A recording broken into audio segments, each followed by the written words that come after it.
المسلمين والمسلمات والمؤمنين والمؤمنات والقانتين والقانتات والصادقين والصادقات والصابرين والصابرات والخاشعين والخاشعات والمتصدقين والمتصدقات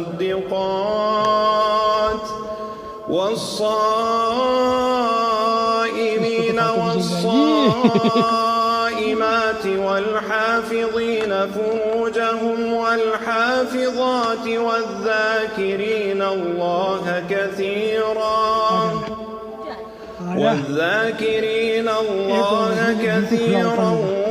والذاكرات أعد الله لهم مغفرة وأجرا عظيما.